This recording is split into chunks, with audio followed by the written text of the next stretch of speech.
Hola, hola. Vamos a iniciar. ¿Pueden encender su cámara, por favor?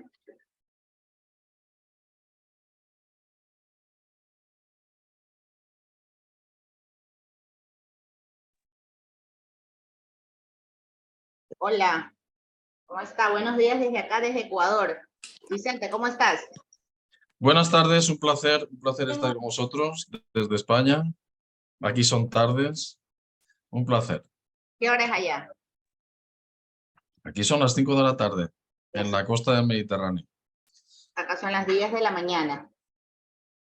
Bueno, Vamos a iniciar entonces presentando a los avales que tenemos en estos diplomados internacionales gratuitos. Estamos con LexCrim, estamos también con la Academia Latinoamericana de Derecho Penal Penitenciario, estamos con otras instituciones como la Federación de Colegios de Abogados de la República Bolivariana de Venezuela, estamos también con otras instituciones como el Colegio de Doctores en Derecho, como la Comunidad de Especialistas de Métodos Alternos de Solución de Conflictos y Justicia Restaurativa, estamos con la Fundación Universitaria San Mateo de Colombia, estamos también con otras instituciones avalando este evento, hoy con Vicente Planas desde España. Él es criminólogo y policía. Vamos a nombrar algunos de los diplomados que tenemos, que es el Diplomado Internacional en Antropología, Filosofía e Historia del Derecho, también Tanatología Forense, Bioética, Neurociencias, Diplomado en Formador de Formadores, Capacitación Universitaria Docente, Diplomado Internacional en Derecho Procesal Penal, Criminología, Criminalística, Victimología y Sistema Interamericano de Derechos Humanos. También mediación, justicia restaurativa, métodos alternos de solución de conflictos, litigación oral, argumentación jurídica, oratoria, programación neurolingüística y técnicas de negociación. Diplomado en Derecho Penal, compliance, prevención de blanqueo, capitales, fraude, financiación ilícita, y también el diplomado en gerencia social enfocada a políticas públicas de personas con discapacidad. Doctor, voy a comenzar a leer su hoja de vida de manera breve porque es muy extensa y muy interesante también, a efectos de que usted pueda compartir luego pantalla con las diapositivas y pueda comenzar su ponencia. perfecto. Entonces, vamos a hablar del doctor Vicente Planas. Él es instructor de tiro policial, especialista en investigación y reconstrucción de accidentes de tráfico, especialista en ciencias policiales, diplomado en criminología, diplomado en experto en políticas públicas y servicio de inteligencia, perito judicial criminólogo, perito judicial en reconstrucción de accidentes de tráfico, también experto en perfilación criminal y delincuentes seriales, cursando en la actualidad grado en Derecho por la Universidad Miguel Hernández de Alicante, máster en Psicología Forense, máster en Criminología e Investigación Criminal, máster en Derecho Penal, jefe de Policía Local en Callosa, es profesor colaborador en IBASPE, y también hay, su hoja de vida, como lo digo, es muy extensa, entonces vamos, doctor, a comenzar su ponencia a efectos de tiempo.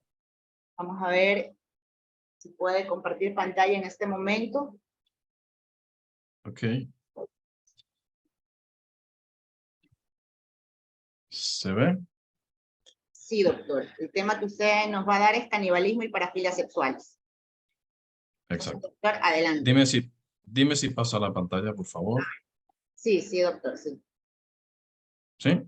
¿Empezamos ya, pues? Sí, gracias.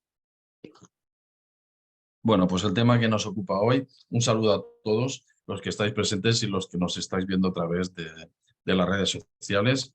Sí que comentarte que no soy jefe de policía, he sido jefe de policía en la actualidad. Soy agente de la policía local de una ciudad que se llama Benidorm, turística en España, una de las grandes ciudades turísticas de España. Pues bueno, comenzamos. Vamos a hablar hoy de lo que va a ser el canibalismo y las parafilias sexuales, estos temas tan escabrosos y tan morbosos que muchas veces nos llaman la atención. Y sí que antes de comenzar quería que os centréis básicamente en las conductas que estos individuos pues, han solido tener a lo largo de sus asesinatos y sus crímenes. Más que nada nos vamos a centrar ya no cómo realizaron esos asesinatos o todo el morbo que esto entraña, sino esa conducta que ellos tienen y por qué terminan realizando todos estos tipos de asesinatos y que va a estar bastante interesante. Así que vamos a ver los temas que vamos a tratar hoy. Hablaremos una pequeña introducción histórica de lo que va a ser el canibalismo y sus orígenes ancestrales. Vamos a ver en qué formas van a aparecer el canibalismo y hablaremos cuando aparece el canibalismo por comida, cuando la gente necesita comer y no tiene otra cosa y come personas. Esto se llama antropofagia. Veremos por actos religiosos, veremos cuándo se produce el canibalismo por placer. Veremos también la droga caníbal y después hablaremos de la motivación hacia la práctica caníbal, veremos algunos casos concretos, hablaremos de parafilias sexuales y perversiones sexuales, cuáles van a ser las diferencias, hablaremos de la vorarefilia, ¿de acuerdo? Cuando uno tiene ganas de que se lo coman y otro comer, ¿de acuerdo? Personas humanas. Y finalmente terminaremos con el DSM-4TR, las parafilias, hablaremos de coprofilia, urologilia, hablaremos de exhibicionismo, fetichismo y terminaremos con la hipoxifilia, que sabéis que es prácticas de estrangulamientos en actos sexuales.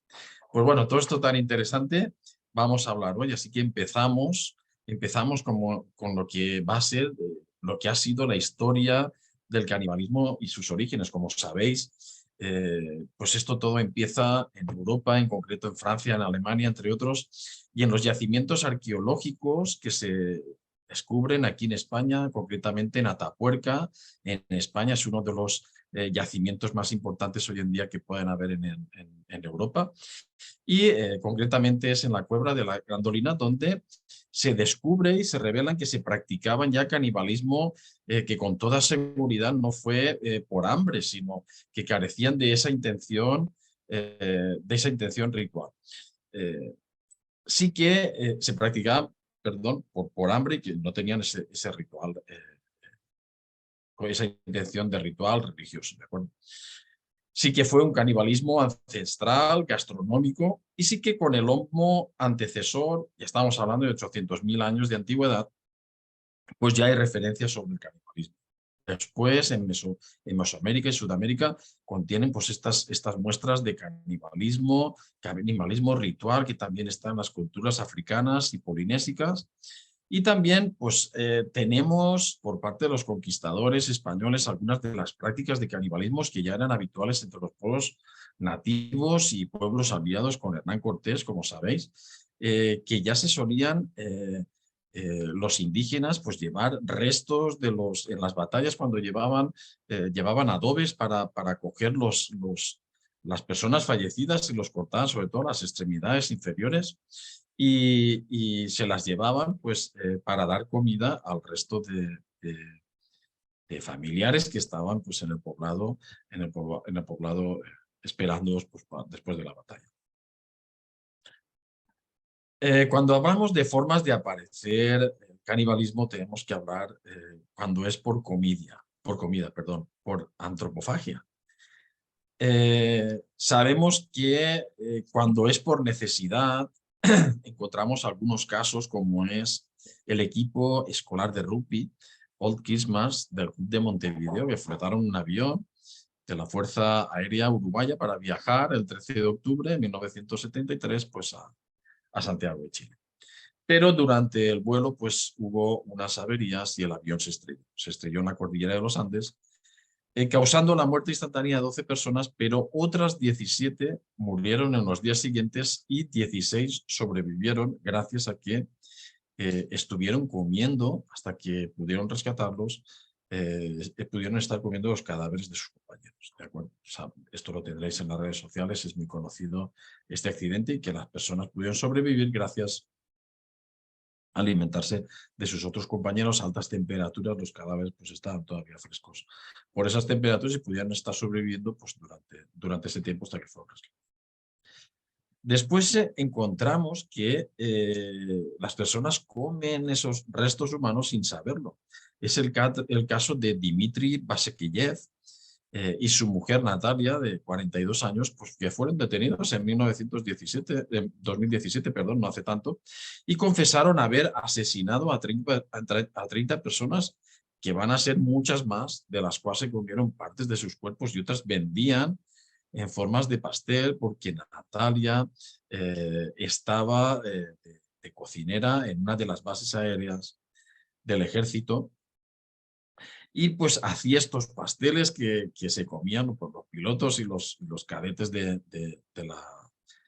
la Academia Militar. Lo veremos este caso bajo.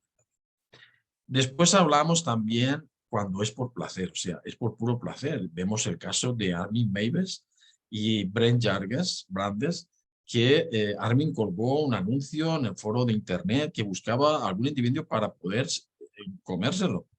Y nada más que Brent Jarges pues apareció diciendo que quería que alguien pues se lo comiera. Este capítulo también lo vamos a ver, este horrible caso en el cual hay vídeos datados en los que los dos autocomplacientes dan su consentimiento, uno para que sea comido y el otro pues empieza a comerlo. En fin, veremos también este caso concreto, ¿de acuerdo?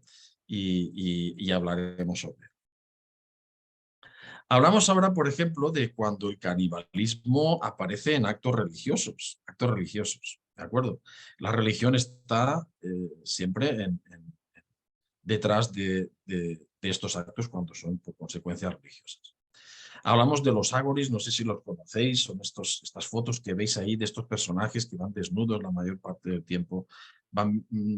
Este tono blanquecino lo da las cenizas de los cadáveres que son arrojados al Ganges. Los agoris existen desde el siglo V a.C. No sé si lo sabéis, están en uno de los márgenes del río Ganges en la India, en el Nepal. Y bueno, son un culto nómade y caníbal que se mueven pues, entre estos dos países. Sus rituales se basan principalmente en cantar estos mantras, entregar ofrendas al fuego sagrado y durante rituales específicos, en ciertos periodos de año, los agoros consumen carne humana por parte como si fuera una ofrenda pues, al dios Shiva. Son los llamados indeseables, comen carne humana, los cadáveres que son arrojados al Ganges y aparecen en las orillas son los encargados ellos de recogerlos y comer. Como veis, muchas veces estos cráneos que llevan en la cabeza los utilizan incluso para poner sus propias heces que después se las comen, incluso hacen barbaridad, ritos de profanación, incluso los cadáveres haciendo sexo con ellos. En fin, todas estas barbaridades. Como sabéis, es típico que esta gente se pongan, son casi santos en la India, se ponen por las calles y da buena suerte tocarles los testículos a esta gente y ellos se ponen así a cambio de que les des pues, un tipo de moneda. También encontramos lo que es el movimiento del Grial. No sé si habéis oído hablar de esta secta religiosa. El 7 de mayo de 2007, como sabéis, el caso de Purín o de la madre caníbal, esto apareció en Checoslovaquia. Un vecino, mientras estaba viendo la televisión, un vecino de Clara y Caterina Maureova, pues de repente aparece en su pantalla de televisión pues los dos hijos de Clara y de Caterina, que aparecían dentro de una jaula y con bastantes síntomas de estar padeciendo y sufriendo pues, todo tipo de barbaridades. Clara y Caterina pues, estaban estudiando en la universidad y casualmente conocen a Barbora Skorlova. Ella es una niña la cual tiene en la actualidad que la conocen ellas, tenía 33 años, pero tenía una apariencia de 13 años. Ella tenía un problema en su glándula pituitaria, la cual le producía pues, tener este aspecto que la veis ahí en las fotografías de que fuera una niña, pero realmente tenía 33 años. Barbora pues empieza a hacerse pues gran amiga de estas dos madres hasta que al final ellas la adoptan, se la llevan a casa. Y ellas tenían dos un niño y una niña, Jakub de 10 años y Ondrej de 8, los cuales pues al principio todo va de mil maravillas hasta que Barbora empieza a tener pues esos celos de los niños y empieza a inculparlos de todo lo malo que está sucediendo y manipula a las madres que ya padecían esquizofrenia y estos trastornos de identidad, en fin, y empieza a inculcarles este rito que Barbora estaba profesando, que era el movimiento del Grial, en los cuales les pedían a los fieles extraños sacrificios, rituales de sexo incestuoso, y Bárbara empieza a decirles que podrían encerrar a sus hijos en el sótano de la casa, e incluso empiezan a hacerles barbaridades, incluso hacen que se coman sus propios excrementos a los pobres niños, les queman con cigarrillos, incluso les cortan partes de piel que se las hacen comer ellos mismos. Hasta que finalmente el vecino, por la cámara de circuito cerrado que tenían, ellos tenían una cámara para controlarlos desde arriba de la vivienda, todo lo que hacían los niños. Y el vecino, pues hay un intercambio ahí de comunicación, y aparece en la pantalla de su televisión los niños encerrados.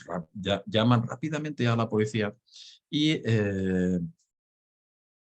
cuando entra la policía se encuentra en una esquina a Bárbara llorando, y la policía cree que es una víctima más junto con los niños. Al final se los llevan a todos. Uno de los niños fallece en el hospital, y Bárbara termina escapando a otro país cuando se dan cuenta de que realmente ella era la que estaba manejando todos los hilos. Después se dicta una orden de búsqueda, un país del norte, y finalmente Bárbara es condenada, pues unas penas irrisorias todas ellas. No sé si las madres fueron condenadas entre 10 y 12 años, y ella 5 años. Actualmente sigue desaparecida. Parece ser que cambió su mentalidad, cambió su manera de ser, se parecía a un chico más. Las últimas fotos que veis aquí con la cabeza rapada. Pues esta es de la psicópata Bárbara, que pudo hacer cambiar la personalidad de las madres para que finalmente pues agredieran a sus hijos. Normas, las otras normas que pueden aparecer: el canibalismo es cuando se produce por placer. Sabéis el caso de Issei Sagawa, que falleció pues hace poco, el año pasado, en noviembre, el 24 de noviembre del año pasado. Cuando es por placer hablamos de vorarefilia.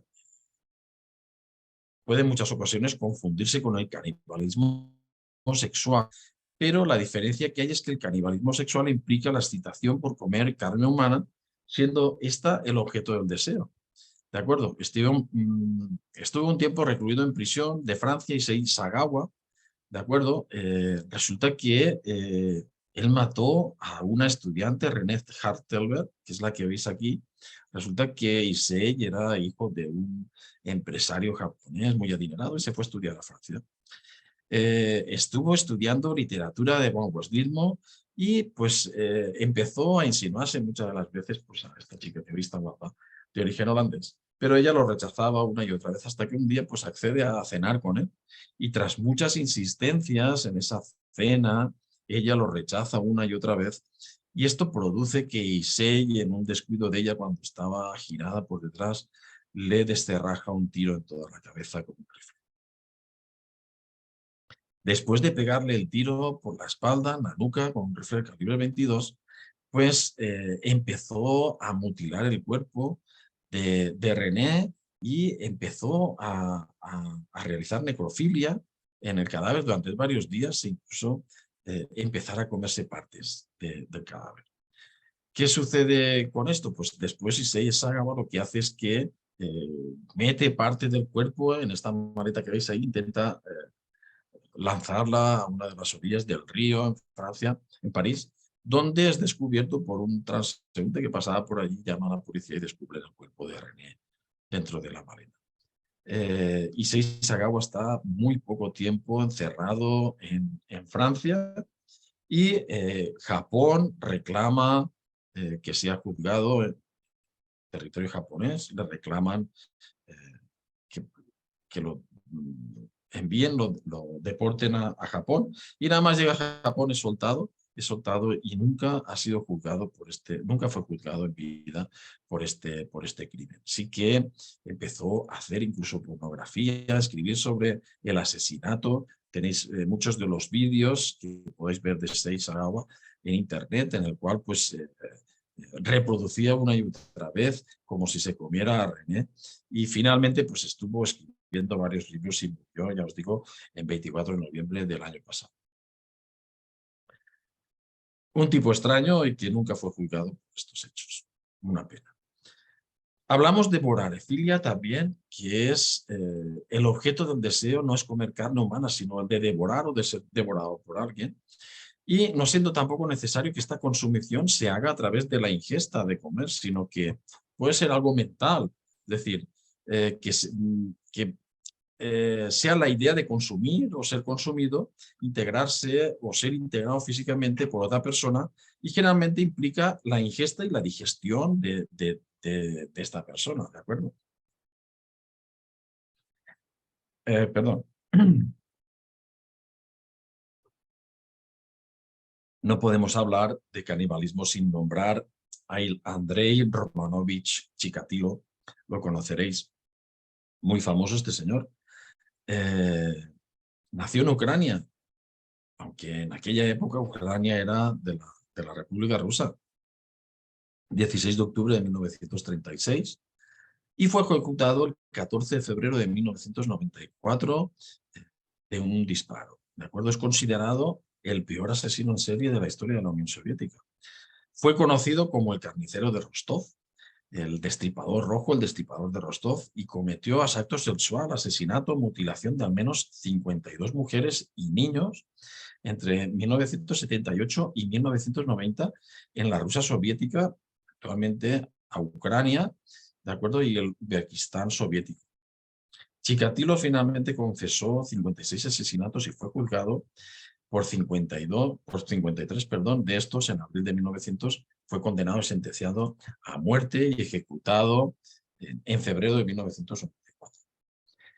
La historia de Chikatilo es muy interesante y estuvo casado, tuvo 2 hijos, miembros del Partido Comunista. Él quería ser abogado, pero una y otra vez pues, le rechazaron la entrada en la universidad. Tenía un hermano mayor, Stefan, que había sido raptado para comérselo, según le contaba su madre, en los bosques de Ucrania, en el tiempo de la posguerra, durante ese tiempo que se pasó mucha hambruna. Y su madre pues, le decía una y otra vez que su hermano cuando estaba paseando por el bosque, perdón, fue comido por estos leñadores o agricultores que vivían en el bosque, porque en aquel tiempo de hambruna era escasa la comida. Pues esto quedó traumatizado Chikatilo por aquella historia, y sin embargo no hay registros de la constancia de que Chikatilo tuviera un hermano, ni que hubiera muerte, ni que se registrara la muerte por parte de ninguna autoridad ni registro. Pero bueno, esta historia le conmovió bastante en la edad adolescente, que le causó pues bastante trauma. Él es miope hasta los 30 años. En la escuela pues siempre estaba pues con esas burlas por parte de sus compañeros, ese bullying, perdón. Y sí que Chikatilo va a tener una deficiencia, una impotencia sexual que va a marcar su vida y sus asesinatos. El primer asesinato es el cometido a Yelena Zakhudnova, que es la que... ¿Podéis cerrar el micrófono, por favor? ¿Podéis cerrar los micrófonos, por favor? Pero no entiendo que me suba al doble. ¿Podéis cerrar los micrófonos, por favor? ¿Cómo llegué? Bueno. El primer asesinato es de Yelena Zakhudnova. Ella tiene 9 años de edad. Y Chikatilo era profesor, al final lo echaron porque cometía actos obscenos. Realmente es echado, y él tiene estas dotes de llamar la atención, de encontrarse con gente, de hacer amistad, y conoció a Yelena Zakhudnova, que pues por sus ardides se la lleva a una cabaña de su propiedad, donde allí intenta tener relaciones con ella, aunque la niña se resiste una y otra vez, y Chikatilo, para no ser descubierto por ella, le asesta 3 cucharadas en el abdomen. El momento en que él no podía hacer nada con la niña, pues no tenía esa erección, y momento en el que cuando ve brollar la sangre de la barriga de Yelneva Sokolmova es cuando empieza a tener esa excitación sexual y empieza acuchillando más de 40 veces a la niña, finalmente eyaculando sobre encima del cadáver. No lo culparon por este asesinato a Chikatilo, sino que culparon a otra persona que no tenía nada que ver con esto, y se escapó Chikatilo esta vez de este asesinato. Actuaría por segunda vez con Larisa Tachenko, una prostituta de 17 años que se la encuentra, se la lleva al bosque y cuando intenta tener relaciones sexuales vuelve a aparecer esa impotencia sexual que tenía Chikatilo y la chica esta, Larisa, empieza a reírse de él cuando de repente empieza salvajemente a cuchillarla, a morderle la garganta, incluso empieza a cortarle los senos, se come los pezones de esta prostituta y bueno, pasa el tiempo, descubren el cadáver de esta, no saben quién ha sido, y la tercera víctima, Liuba Biryuk,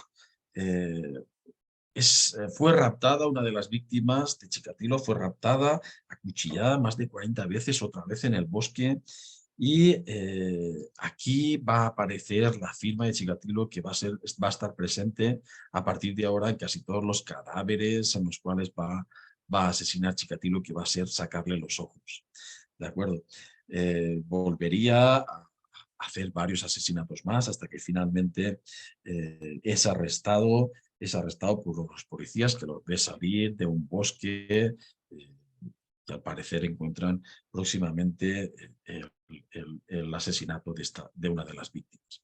Pues bueno, Chikatilo es una de las personas que tenéis la biografía, es muy interesante ver la manera de actuar de Chikatilo, que finalmente estirpaba los ojos de sus víctimas, quizás porque quería hacer esa firma y eran personas que el arrepentimiento final lo tenía para que no pudiera ser visto por esas personas, por esos cadáveres que él asesinaba. Hablamos ahora de cuando aparece el canibalismo tras haber consumido drogas, y una de ellas es la droga caníbal, como sabéis que está muy de moda en todos estos días. Hablamos de la metilendioxipirobarelona, MDPV, como sabéis, más conocida como la droga caníbal.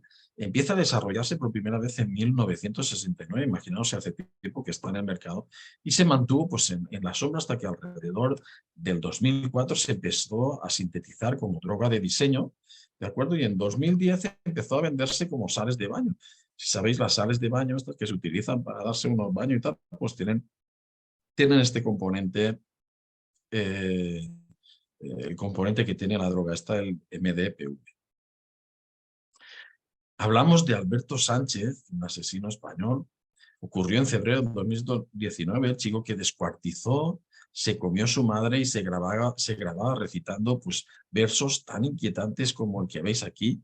No existe cura para mi locura, paseando el perro como un cencerro, no sé la mierda que digo, pero si te quiero hundir te entierro, cocinando ternera para perder la cordura, pollo dulce y mente dura, no existe cura para mi locura. Espero a lo que mejor ocurra. Escucho a la selva mientras el pájaro silba, bebiendo birra y fumando sativa. Estos eran los versos que escribía este señor Alberto Sánchez. Alberto Sánchez era un estudiante en el cual consiguió una beca de Erasmus para irse a Grecia a estudiar. Mientras estaba en Grecia, empezó una noche que salían todos los estudiantes pues, a salir con gente extraña y a consumir pues, este tipo de drogas que al final le llevó a dejarse los estudios, a volver a España y se transformó totalmente. Tenía varios arrestos por peleas con su madre, la pobre, y que finalmente terminó por estrangularla, matarla, trocearla y junto con su perro guardarla en tuppers que se iban comiendo él y su perro. Hasta que durante unos 15 días, hasta que una de las amigas de su madre le llamó diciendo, oye, ¿dónde está tu mamá? Y hace tiempo que no la veo, me parece extraño, nosotros nos veíamos todos los días para tomar un café. ¿Dónde está tu madre? ¿Dónde está tu madre? Al final llama a la policía se presenta en el hogar de Alberto. Alberto finalmente les abre, él dice que no sabe nada, que no ha hecho nada, y descubren parte del cuerpo de su madre en la cama y el resto ya había sido consumido, incluso otros habían sido lanzados a bolsas de basura y otros lo tenía guardados en tapes para ser comidos. ¿De acuerdo? Esta es la historia de Alberto Sánchez y la droga, lo que puede llegar a hacer. Cuando hablamos también de motivación hacia la práctica caníbal, Leslie Henser es una escritora bastante famosa por el libro que escribió, Cannibalism and the Sexual Disorder. Ella asevera en este libro que comer carne humana aumenta pues, todos estos niveles de vitamina A y aminoácidos que producen una reacción química en la sangre y a nivel cerebral que da la sensación incluso da esa sensación como si fuera consumir drogas duras. Esa excitación dice que produce comer carne humana es parecido a consumir estas drogas duras. No obstante, esta teoría no puede ser corroborada ni es aceptada, pero sí que ella en el libro pues hace acopio de que podría ser esto lo que en muchos de los casos incita a estos caníbales a comer esta carne humana. La mayoría de los actos de canibalismo están motivados por el deseo de expresar el poder sobre la víctima, y qué mayor poder que el poder ser comido y hecho parte de tu propio cuerpo a la persona a la cual pues quieres vengarte de ella o quieres estar por encima de ella o tener esa posición de poder. ¿De acuerdo? Esta es la teoría que expresaría concretamente el caso de Anna Zimmerman, y probablemente sea uno de los pilares más explicativos de mujeres caníbales. En este caso, Anna Zimmerman, de 26 años y madre alemana de 2 hijos, asesinó a su novio por rabia y venganza y luego desmembró su cuerpo, se lo iba comiendo poco a poco junto a sus hijos, que desconocían, incluso congeló partes del cuerpo, tenía el pene y una oreja de su novio congelados para poder ser consumidos en breve. ¿De acuerdo? Así hasta que fue descubierta por la policía, pues se estuvieron comiendo al novio de esta, posiblemente por malos tratos hacia ella, y ella pues quiso pues vengarse de esta manera sobre su exnovio. Cuando hablamos de la motivación hacia la práctica caníbal, la mayoría de los psicólogos coinciden que este hecho, estas prácticas son el resultado de un trauma que la mayoría de las veces es un trauma producido en la niñez, que se revierte durante la adultez cuando existen periodos de estrés. Se producen en la niñez, pero aparecen cuando existen esos periodos de estrés. Perdón.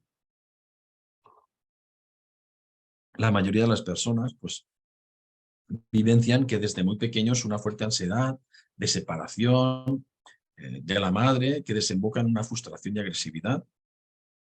Algunos psicólogos van más allá y aseveran que el canibalismo sexual es una representación casi teatral de los verdaderos impulsos y sentimientos que experimentan hacia otra figura que generalmente va a ser la madre o una pareja. La doctora Clancy McKenzie, psicóloga de la Universidad de Washington, es quien nos dice que el canibalismo, es el resultado de un trauma especialmente vivido en la infancia, y sobre todo esto aparece cuando después del destete del pecho el niño experimenta pues una ansiedad y una fantasía de poder devorar a su misma madre.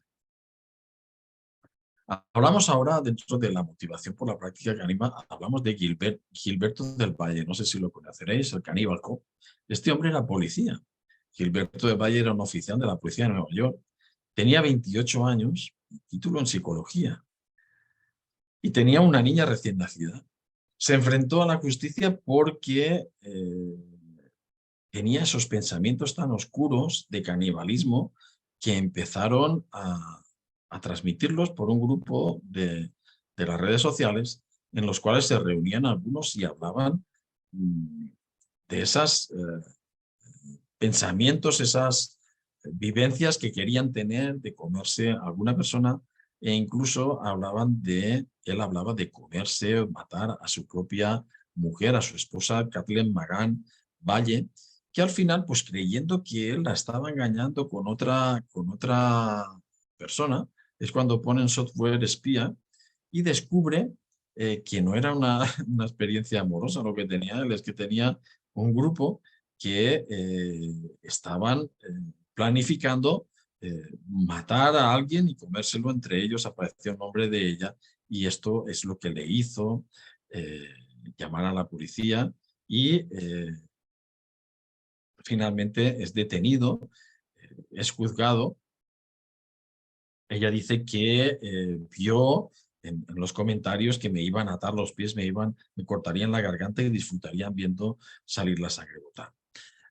Tras ser denunciado por la policía, es acusado de conspirar en Internet para secuestrar, violar, matar y canibalizar a mujeres víctimas y de haber utilizado pues, esa base de datos federal para buscar la información de contacto de varias mujeres. ¿De acuerdo? Finalmente, el juez de apelación anuló el veredicto 21 meses después y el policía Gilberto del Valle quedó en libertad.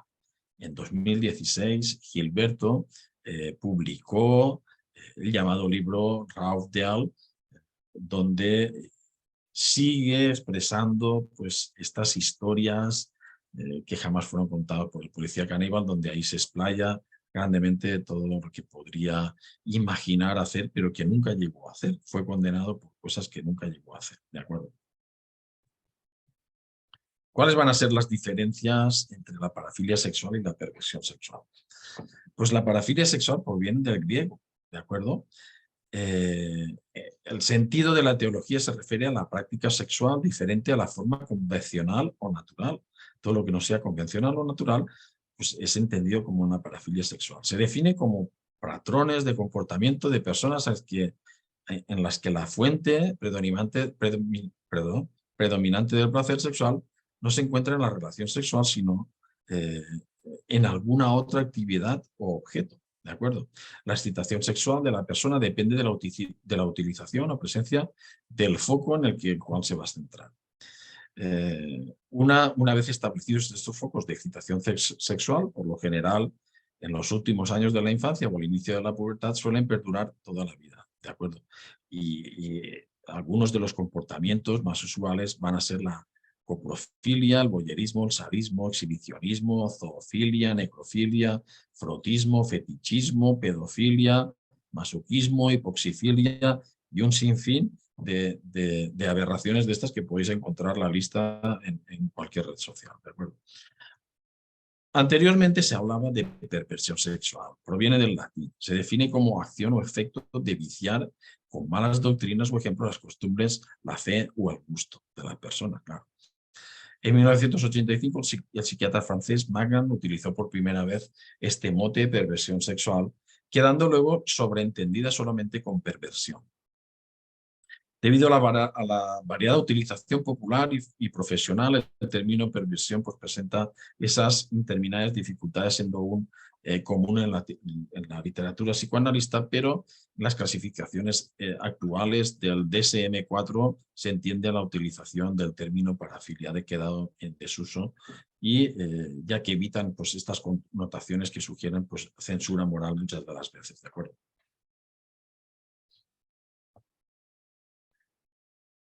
Siguiendo hablando de las diferencias entre lo que van a ser pues, las parafilias sexuales, encontramos al autor Pomeroy. Pomeroy hace una propuesta muy interesante para abordar el problema de lo que es normal o lo que se entiende por normalidad en la sexología. Cuando propone la aplicación pues, de 5 criterios principales para definir cuál va a ser una conducta sexual como normal o anormal, ¿de acuerdo? Pues nos dice que nos narran estos 5 aspectos. Uno de ellos va a ser el estadístico. Una conducta sexual se entiende como normal cuando es practicada por la mayoría de la población. Sí que va a influir en este aspecto pues el lugar donde nos encontremos, la época, la cultura y la clase social en la que estemos también, porque va a variar mucho estas actuaciones en estos tiempos o en estas culturas o en estas clases sociales. Hay otro apartado que es el filogenético o el biológico, Y entendemos que si corresponde con el comportamiento sexual de los primates superiores o de los mamíferos, entendemos que es una conducta normal. O sea, cuando otros primates superiores, como puedan ser los primates, los monos, cualquier tipo de mamíferos lo hace, entendemos que es una conducta normal para nosotros también. Hay un tercer apartado en el cual es la moral. Los preceptos de una comunidad son variables en cada cultura y diferentes según las épocas en las cuales los miremos. Pero suele haber un consenso visible en usos, costumbres, creencias y que mantienen los valores esos individuales y colectivos. Esto va a ser lo que se entiende por normalidad. Hay otro aspecto que es legal también, que es el conjunto de normas escritas y sanciones para defender a las personas y su patrimonio. Derechos también incluyen lo sexual, en el cual las leyes cambian y son diferentes en cada época y lugar, pero marcan el consenso social establecido. Por ejemplo, en hacer topless en la playa. Antes te detenían por hacer topless en la playa. Ahora, pues, aquí en España, por ejemplo, en el Mediterráneo, es una cosa habitual y común y nadie dice nada.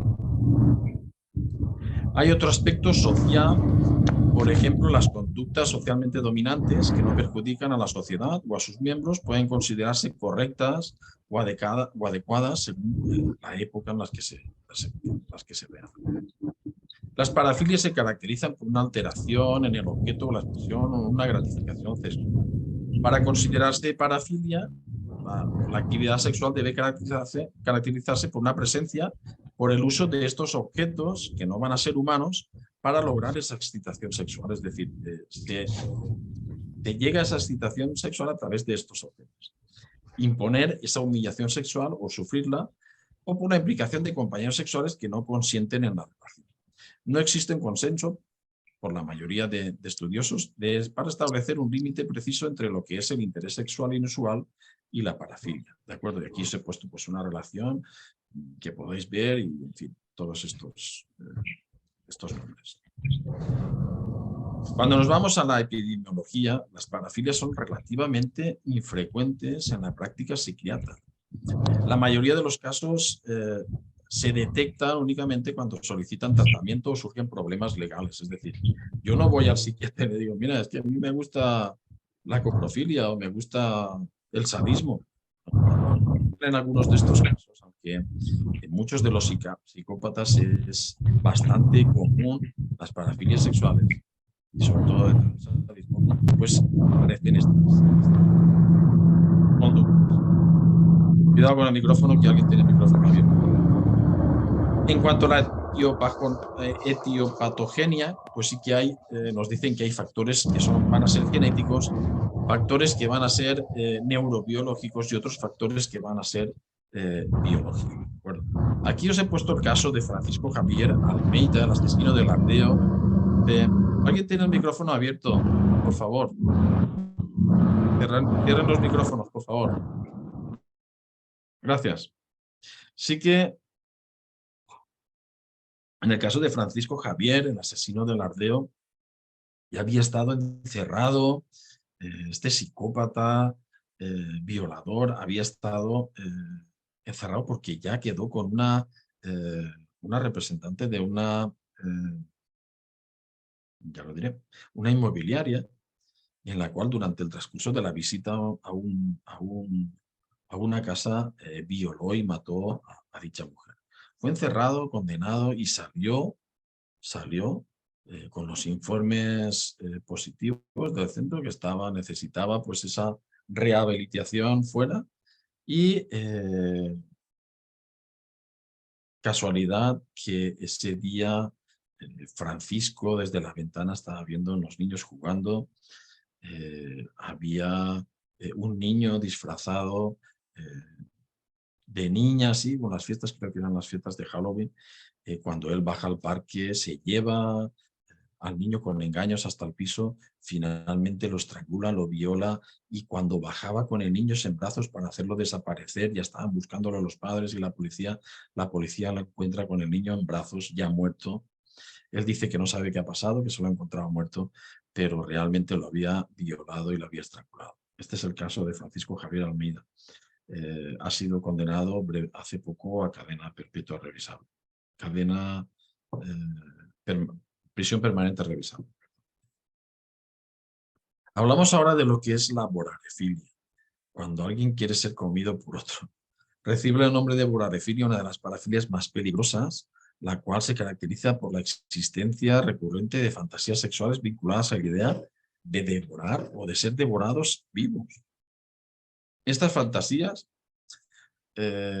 cuando aparecen, suelen repetirse constantemente durante al menos 6 meses para que sean consideradas como vorarefilia. Y son generadoras de gran excitación sexual e incluso ser el único medio por el cual el sujeto puede alcanzar el orgasmo. ¿De acuerdo? También cabe valorar que lo que resulta es erótico a las personas con la vorarefilia, la idea de consumir y de ser consumidos, o de integrarse o ser integrado físicamente en la otra persona, que esto conlleva lo que va a ser la ingesta, la digestión, como hablábamos antes. Pero también es posible esta fantasía que implique ser consumido por la vagina de otra mujer, ¿de acuerdo? Una especie de parto invertido, o por la uretra de un hombre, o por el ano, incluso por los pezones de la mujer. Esto cuando hablamos de esa fantasía sexual, ¿de acuerdo? Existen diferentes tipos de vorarefilia en función del tipo de fantasía que se impliquen, bien resaltando 2 de ellas. Uno es el software, en el cual el que es devorado es comido estando con vida y o entero, en el que existe poco nivel de violencia, pueden incluso a no existir heridas hasta llegar al estómago. Esto sería una fantasía sexual que podrían tener y en la cual llegan a tener excitación a través de estas ideas aberrantes. Después está el half-war, que aquí sí que el que es devorado recibe laceraciones, heridas abundantes, existiendo violencia, sufrimiento y con gran cantidad de sangre, incluso mutilaciones, amputaciones, que será el caso que veremos a continuación. Este último va a ser menos frecuente, más sádico y menos ligado a lo sexual. Y como hemos dicho antes, hablamos ahora del caso de cuando la vorarefilia llega a hacerse realidad. El caníbal de Rothenburg, Armin Meiwes, es el señor que veis en la foto a la izquierda, y este hombre manifestó haber tenido fantasías caníbales desde la infancia y la adolescencia y entró en contacto en 2002 con Brent Jarger Armando Brandes, que es el señor de las gafas que veis, a través de un anuncio en la prensa acordando un encuentro en el que el primero iba a devorar al segundo, siendo un acto consentido siempre por ambos, ¿de acuerdo? Tras unirse y mantener estas relaciones sexuales, según las declaraciones y el vídeo, que había un vídeo grabado que circula por las redes sociales, Meiwes procedió a cortar el pene de Brandes para posteriormente cocinarlo y comerlo entre ambos. Pero resulta que cuando lo cocinan, este pene está tan duro que no se lo pueden comer. Y finalmente termina el pene comiéndoselo el perro. Imaginaros. Meiwes lo coge tras darle infinidad de calmantes y emborracharlo, y en fin, le corta el cuello dentro de la bañera esta que veis aquí, y posteriormente es despedazado a su víctima y guardado su carne para empezar a comérselo durante todo este tiempo, y no será descubierto hasta 18 meses después, ¿de acuerdo? Actualmente cumple cadena perpetua por asesinato con motivos sexuales, aunque si bien existieron algunas dificultades en el juicio debido al consentimiento mostrado por Brandes. Es decir, si hay consentimiento de que tú me mates y me comas, y en el vídeo no aparece ningún acto de reproche ni de vuelta atrás, ¿es penal realmente esto? ¿De acuerdo? Pues esto fueron las cuestiones que se plantearon en el juicio, si el consentimiento podía eximir a Armin Meiwes de esta atrocidad. Las causas de la vorarefilia, pues esta parafilia no son por entero conocidas, muchas de ellas. Si bien es posible realizar diversas hipótesis al respecto, la vorarefilia está relacionada con el poder y los roles de dominación, sumisión, teniendo la persona que devora el control y asimilando a la devorada, la cual es consumida. ¿De acuerdo? Muchas veces aparece esto en personas con carácter dominante o excesivamente autocontroladoras. Y por el contrario, la fantasía de devorar podría ser un intento por parte del sujeto de subsanar una falta de percepción de control. Se han visto también modelos familiares deficientes, con progenitores rígidos y con falta de expresión emocional positiva. ¿De acuerdo? En estos casos, pues existe la posibilidad de que el ser devorado busque la asimilación por parte de otra persona como un intento de recogimiento o de entrar a formar parte del otro ser. Sí que a lo largo de esta exposición sí que quiero que os fijéis más en las consecuencias, en cómo actuaron estas personas y todo lo que ello quiere decir a través del estudio de estos casos, ¿de acuerdo? Hablamos ahora cuando las parafilias sexuales se convierten en sadomasoquismo o torturas. ¿Qué es lo que busca el perfilador en la escena del crimen? Cuando un criminal comete un delito, además de los rastros físicos que se van a dejar en la escena del crimen, como sabéis, hay también esas huellas, características psicológicas o esas evidencias conductuales que tenemos que ser capaces de encontrar en esa escena del crimen. Esos aspectos emocionales como la ira, el odio o la venganza también quedan depositados en la escena del crimen sobre la víctima, la mayoría de las veces, y la diferencia en este tipo de rastros es que no son físicos, no se pueden recoger con una pinza y empaquetar a un laboratorio, pero esta labor del profiler es identificar estas huellas en el crimen y analizarlas para obtener información que nos hablen de cómo el autor, que nos hablen de cómo es el autor del delito. Os traigo el caso, lo habréis visto 1000 veces, el caso de Elizabeth Short, la Dalia Negra. Como veis, apareció el cadáver de... Creo que lo vamos a ver a continuación. La mutilaron el pezón izquierdo, le cortaron el vientre, un poco por encima de la entrepierna, le seccionaron el trozo del muslo izquierdo e insertaron un pedazo de muslo en la vagina, la asfixiaron, fracturaron las piernas con un bate, al igual que la cabeza. En fin, le hicieron heridas de torturas, heridas que fueron en vida, heridas que fueron en muerte. Como veis en la foto de arriba a la izquierda tienen la sonrisa de Glasgow, no sé si conocéis, que es abrir la comisura de los labios hasta casi las orejas. Esto solían hacerlo las mafias, aquellas personas que hablaban más de la cuenta, ¿de acuerdo? Y todo esta parafernalia que tiene el cadáver de Elizabeth Short, que ha llegado incluso a hacerse una película que se llama El caso de la Dalia Negra. En la mañana del 15 de enero vamos a ver ahora el caso de Dalia Negra para que os podáis centrar un poco en la historia. En 1947, Betty Peringer, que sería la llamada Elizabeth, es la mujer que descubre el cuerpo de Elizabeth Short cuando caminaba con su hija por la calle. Encuentran un cuerpo a los que ellas se pensaban que era un maniquí, pero al acercarse ven que es una persona que estaba cortada en dos partes, ¿de acuerdo? Había sido mutilada, le sacaron los intestinos, hicieron cortes, unas comisuras de los labios hasta las orejas en fin, la autopsia reveló que Elizabeth Short fue maniatada al menos 3 días, durante los cuales fue torturada brutalmente con todo tipo de atrocidades. Resulta que en 1999 el detective Stephen Holder, y hasta el día de hoy, está convencido que su padre, el padre del detective, George Hondel, un reconocido cirujano de Los Ángeles, fue el asesino de Elizabeth Short. Tras llevar a cabo una larga investigación, descubrió un álbum de fotos de su padre donde aparecía una mujer muy parecida a la víctima, que es la que veis aquí arriba en las fotografías.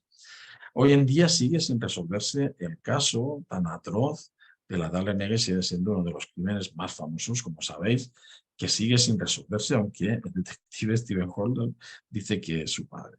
¿Quién sabe pues, si todo este tiempo pudo poner la solución en manos del hijo de George Holder? Y Stephen Holder, el hijo del asesino, pues que finalmente honraría pues, la muerte de Elizabeth Short. Hablamos de masoquismo, sadomasoquismo, torturas, tenemos que hablar de Harvey Murray Glahan. Harvey Murray Glahan nació en el Bronx de una familia judía y fue criado en Colorado, y ya desde pequeño pues, exhibió ese comportamiento antisocial y tendencias sadomasoquistas sexuales desde una edad temprana.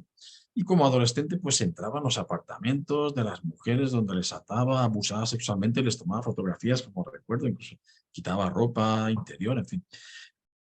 Graham intenta superarse en todo esto, como todos los psicópatas, y busca mudarse a Los Ángeles en 1957 en busca de estas modelos que buscaban pues, el éxito potencial muchas veces. Y él pues empieza diciendo pues, que es un fotógrafo y empieza a contactar con este tipo de mujeres para hacerles reportajes y llevarlas a las revistas o al éxito, y llevándolas a su apartamento, donde allí las ataría, abusaría sexualmente, tomando fotografías todo el tiempo, hasta que finalmente las estrangularía y las tiraría los cuerpos al desierto.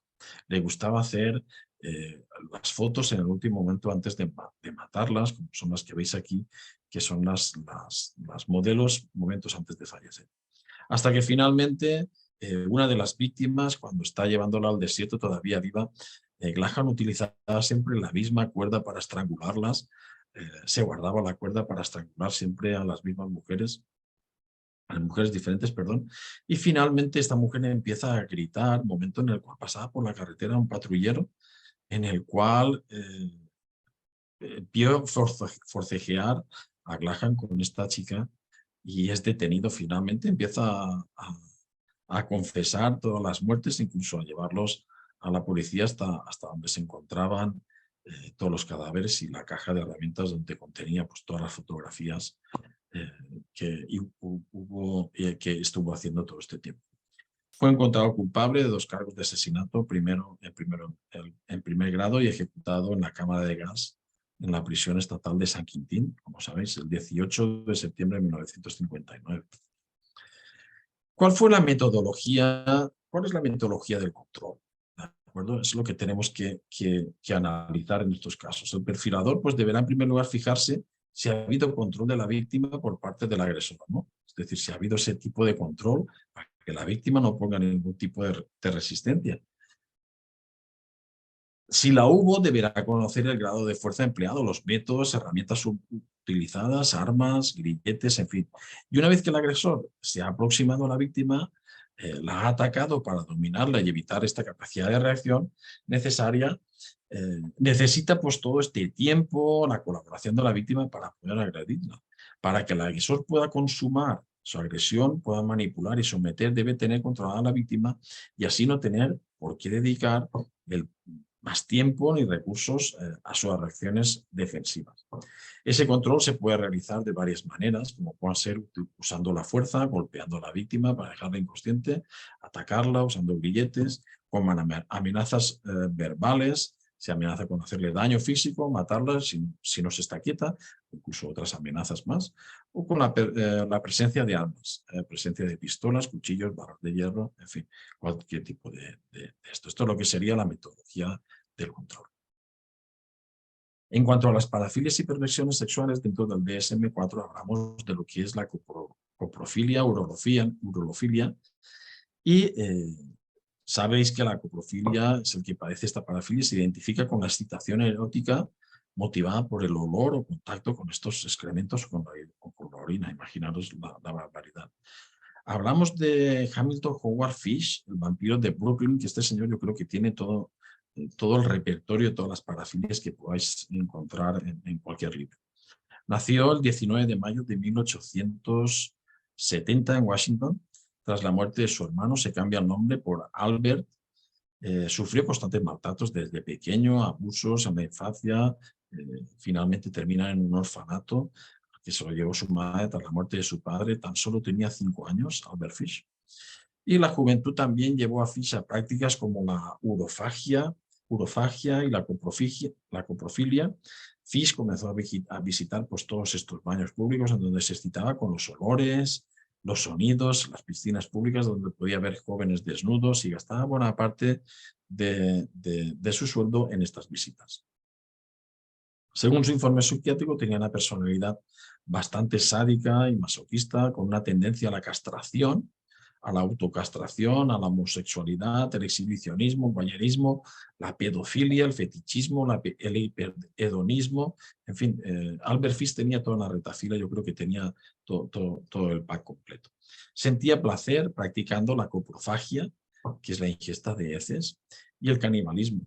Contó lo ocurrido a un vagabundo al cual encontró, al cual le obligó a realizar actos sádicos, masoquistas y coprófagos durante varias semanas. Incluso le acuchilló las nalgas para beber su sangre, y cuando intentó cortarle el pene debido a los gritos que éste daba, pues finalmente Albert Fish desistió ante los gritos del joven y lo dejó ir. Como veis, la historia de Albert Fish es tremenda porque se hizo pasar por un empresario de la construcción, el cual hizo amistad con una familia la cual tenía un hijo y una hija, con la pretensión de comerse al niño, pero cuando visita la casa de esta familia, le encanta la niña, encuentra una niña allí y bueno, hace mucha amistad con ellos. Incluso está la amistad que él decide un día pues decirles: oye, mira, que me voy a una fiesta que hace una hermana mía, si queréis me llevo a la niña para que se venga conmigo a la fiesta. Bueno, finalmente los padres acceden y la niña ya nunca más apareció. Al cabo del tiempo le mandó una carta a su madre diciendo que la niña había muerto virgen, que se había comido los glutos, que estaban exquisitos, en fin, todas este tipos de realidades. Finalmente es detenido Albert Fish y, como veis en la radiografía, él le gustaba mucho la práctica, la automutilación. Se encontraron más de 20 o 30 agujas metidas en su propio cuerpo, sobre todo en las partes testiculares y en el pene de Albert Fish, que esto, cuando estaba en la silla eléctrica, le produjo que la primera descarga que le realizaron no muriera, tuviendo que darle 2 descargas eléctricas porque las agujas estas desviaban la electricidad y finalmente no moría. Tuvieron que darle varias descargas eléctricas para acabar con Albert Fish. Cuando hablamos de exhibicionismo, es esa tendencia patológica a mostrar los propios órganos genitales en público. Habitualmente suelen ser hombres que exponen estos genitales a personas desconocidas que se encuentran desprevenidas, obteniendo así pues ese estatus sexual. Suelen comenzar en la edad adolescente. La mayoría de las exhibiciones de los exhibicionistas están casados, son con matrimonios conflictivos. El 30% de los delincuentes sexuales son exhibicionistas, y entre el 30 y el 50% son detenidos más de una vez y suelen perpetuar las conductas con el tiempo. La exposición de genitales a desconocidos desprevenidos con el objeto de excitarse sexualmente es poco frecuente en las mujeres, aunque hoy en día no sé qué decir con todos estos vídeos que aparecen en TikTok sobre las mujeres que hacen todo tipo de bailes y de historias que aparecen en OnlyFans. No sé si podríamos englobar esto dentro de lo que fuera lo que llamamos pues la provocación, o llevar a estas personas a hacer estos exhibicionismos.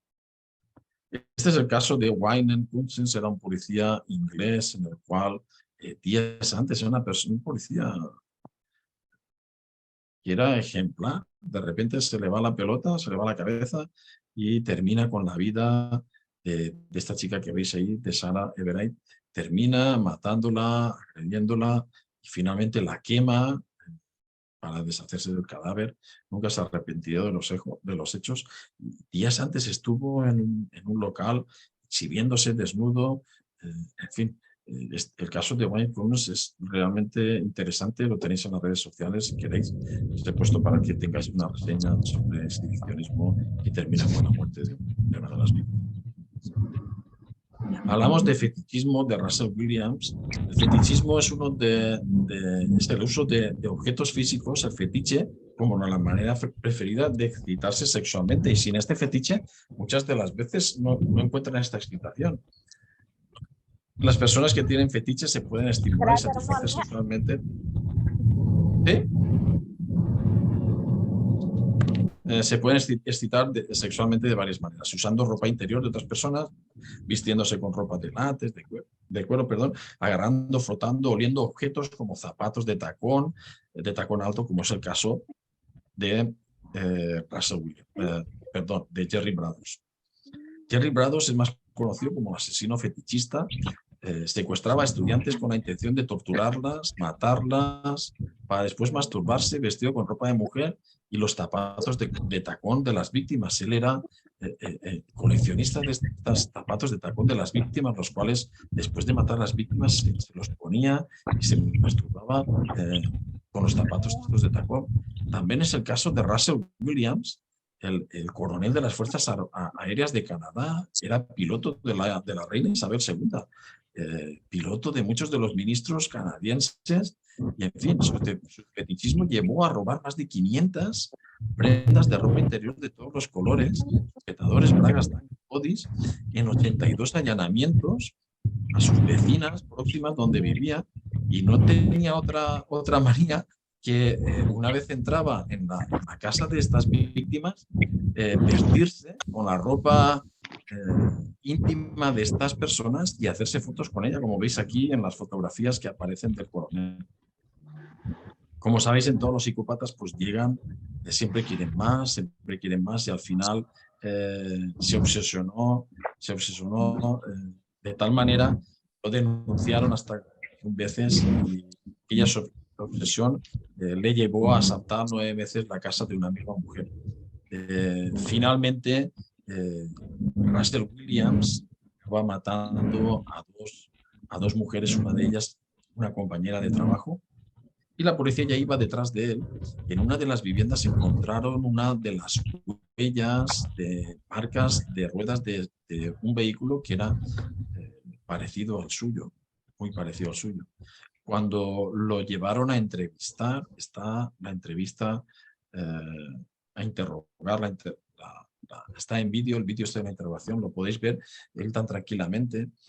Y cuando el policía le dice que tenían una huella que era idéntica a la de su vehículo, no muestra ningún tipo aparente de expresión que pueda identificar como él, pero cuando le dicen que su mujer está al tanto de todo y que está consciente de que él está detenido de momento que está allí, es cuando finalmente Russell Williams se viene abajo y dice que ha sido el asesino. Por favor, ¿queréis cerrar el micrófono ese que tenéis abierto? El micrófono, por favor. Finalmente se desmorona, se viene abajo y... ¿Podéis cerrar el micrófono, por favor?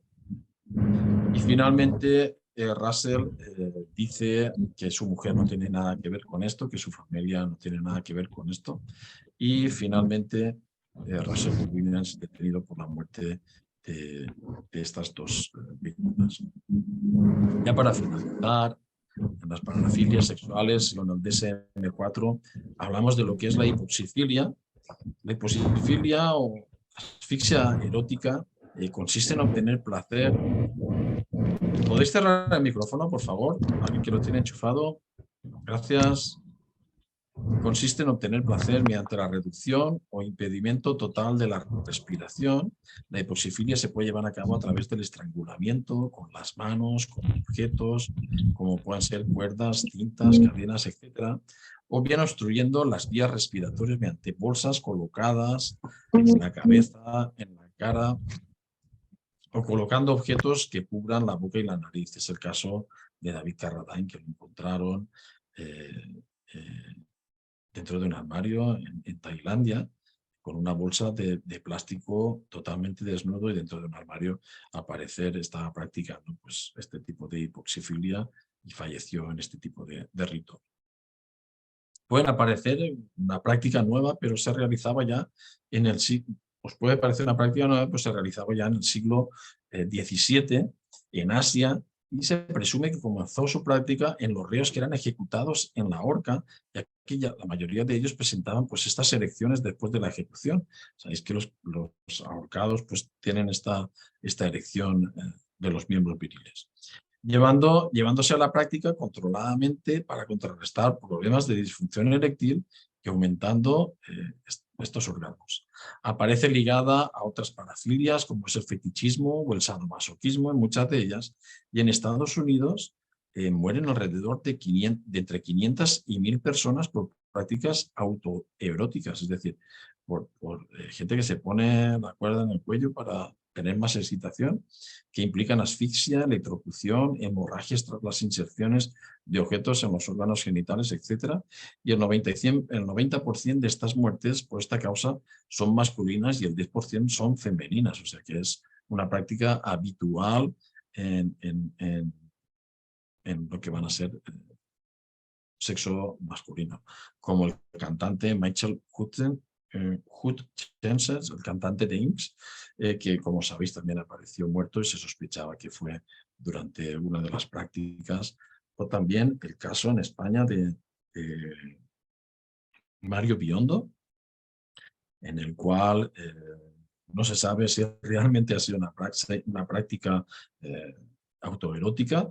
Apareció colgado de una estantería con el pañuelo de su mujer. Su mujer es una presentadora española de las muy famosas, no sé si conocéis la Isla de los Famosos. Pues bueno, apareció colgado, aunque realmente muchos, en los que me incluyo, nos declinamos a que es un asesinato de un suicidio por hipoxifilia. Pues bueno, ha sido un placer, espero que os haya gustado y bueno, estoy dispuesto a que me hagáis algún tipo de preguntas sobre esto. Estoy a vuestra entera disposición. Muchas gracias.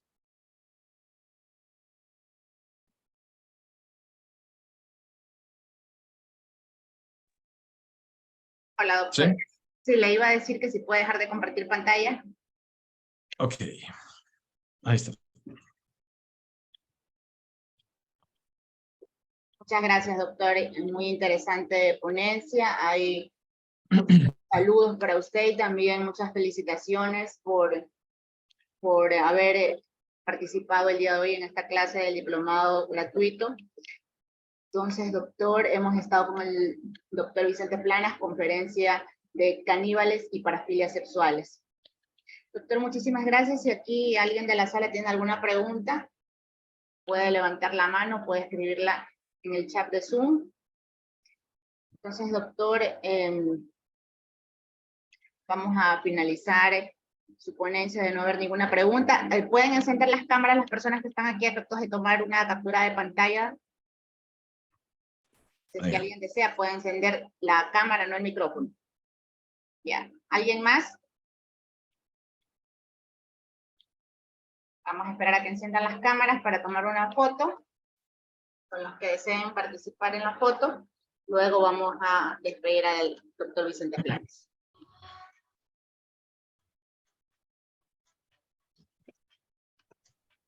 ¿No hay ninguna pregunta?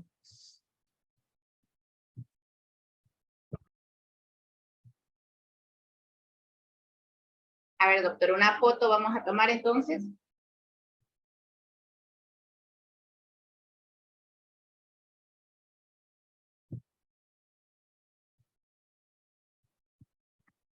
Mientras leemos la pregunta que está en el chat de Zoom. Gracias.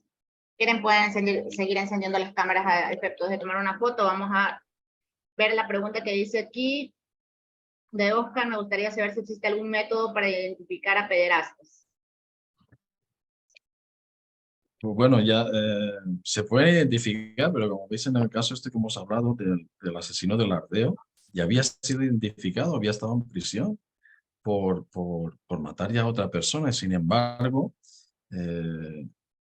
los estudios que le hacen en prisión los sueltan porque ven conveniente que empiece a relacionarse con... Bueno, aquí en España las penas son reeducativas, no son penas de castigo. Entonces, imaginaros que son psicólogos, es gente especialista que decide que lo mejor para él es que empiece a relacionarse con gente normal de la calle para poder a ver si se reinserta en la sociedad. Pues nada más malo que esto que causó la muerte de otra persona. Es que realmente no hay ninguna... Hay métodos, yo no soy psicólogo, pero sí que hay muchos métodos para identificar este tipo de conductas que ya se tienen que mostrar desde la niñez. Pero bueno, concretamente, pues no sabría decir si son métodos válidos, porque hay infinidad de casos en los que no han dado solución al mismo. Muchas gracias, doctor. Tenemos otra pregunta Vamos a formularla. Pueden seguir haciendo sus preguntas aquí por chat. Las compulsiones sexuales en estos tipos de criminales es netamente psicológico o psiquiátrico. Pues yo creo que sí, pero todo esto tiene una connotación en la infancia, como habéis visto, sobre todo en algunos de los casos que hemos visto, son factores que van a estar relacionados, como dice la segunda pregunta que ponen aquí, endógenos o exógenos, pues va a ser de todo, porque en el caso de Chikatilo, esa impotencia que él tenía podrían ser factores endógenos y esos exógenos van a ser, por ejemplo, el moving que le producen, el bullying que le produce toda la gente, esas risas, esa prostituta que se ríe de él por no poder, y va a ser yo creo que un conjunto de todo, de factores endógenos, exógenos, que realmente pues estas personas no sé si en otras condiciones diferentes a las que tuvieron hubieran sido personas normales, no lo creo.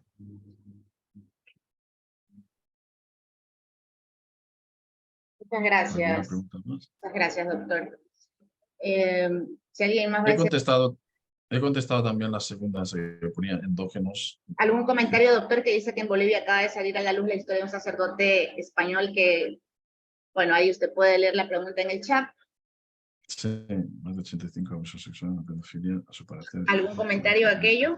Pues está Porque claro que las personas que hacen estos tienen que tener alguna connotación, algún trastorno de la conducta, no es normal.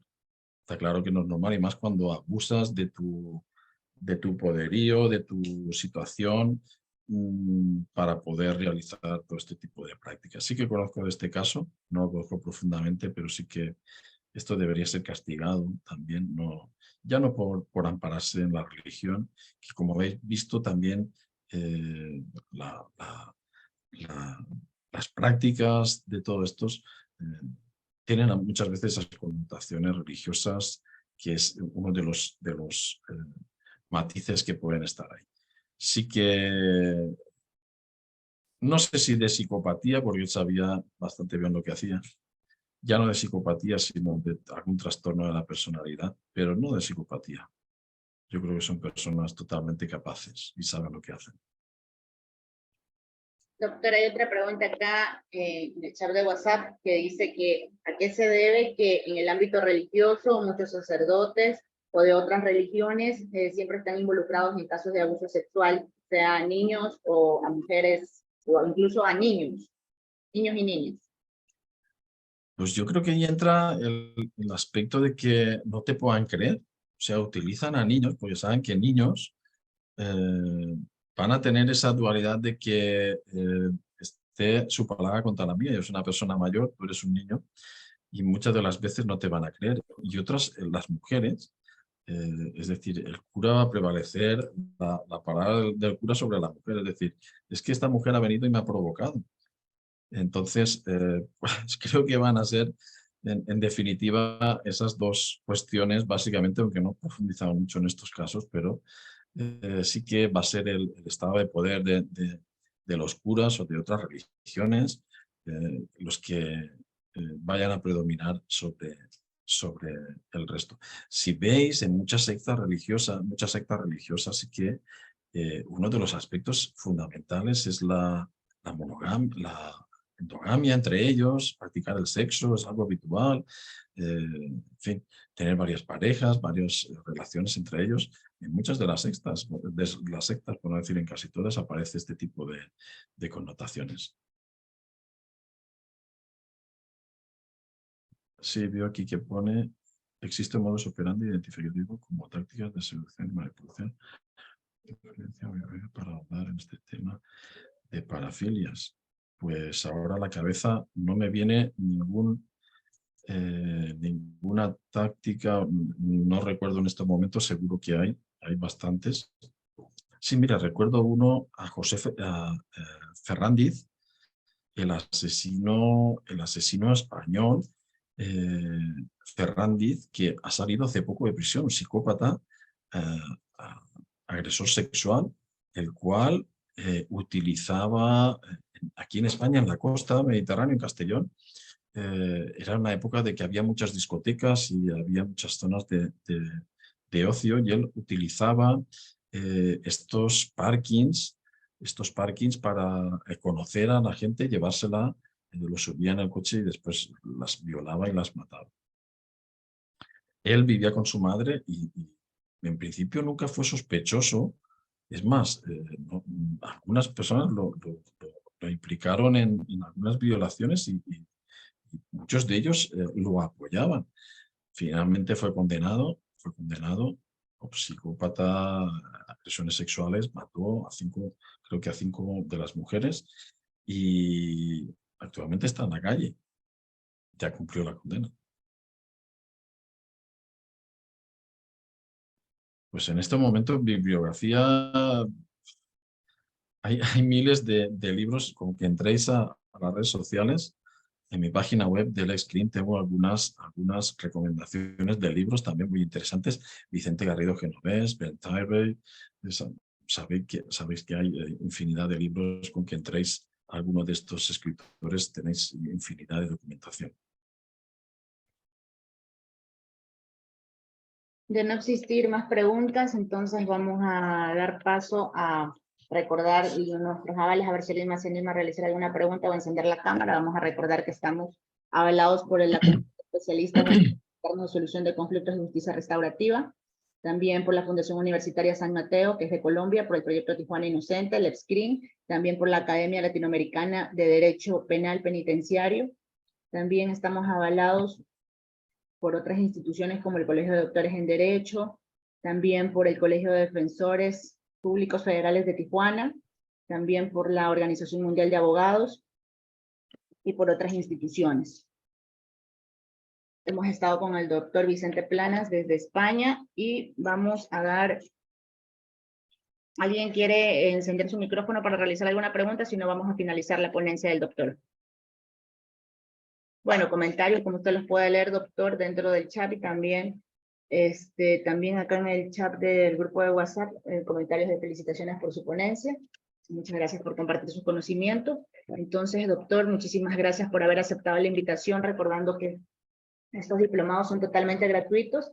Ahora estamos siendo transmitidos por la página de Abogados Procesalistas Latinoamericanos de Facebook. También pueden inscribirse en la página Abogada Carolina Ramón, página de Facebook, y también este video y todos los demás videos de los diplomados que terminan en diciembre, el 27 de diciembre, están transmitidos en el canal de YouTube Abogada Carolina Ramón Ecuador. Para inscribirse y para registrar su asistencia hemos dejado el número de teléfono dentro del chat y también dentro del chat de la página de Facebook, más 593-098-8980-604. Tenemos los grupos de WhatsApp donde están los inscritos y pueden inscribirse también los que deseen. Es totalmente gratuito, con certificado digital gratuito. Doctor, muchísimas gracias por haber aceptado la invitación. Esperamos tenerlo en otra oportunidad también. Es un placer. Si alguien quiere la conferencia, te la voy a pasar a ti para que la puedas hacer llegar a cualquiera de los alumnos que están aquí. Es un placer. Por mi parte no hay ningún problema. Pues muchas gracias. Siempre es un placer estar aquí en Ecuador. Un saludo a todos los que nos estáis viendo y a través de las redes. Es un placer siempre. Muchas gracias. Muchas gracias, doctor. Voy a dejar de nuevo por el chat de Zoom el número de contacto, a efectos de que puedan inscribirse. Es totalmente abierto para el público, para estudiantes universitarios y para profesionales. Tenemos varios avales institucionales y también académicos que certifican estos diplomados. Son 7 diplomados en total y pueden acceder a una beca completa para uno de los diplomados. Entonces, doctor, muchísimas gracias por haber aceptado la invitación. Reitero un abrazo fraterno y cordial allá hasta España, acá desde Ecuador. Estamos en la provincia del Oro, en el cantón Machala, para todo el ámbito jurídico a nivel mundial. Muchas gracias y un saludo. Un saludo, doctor. Gracias.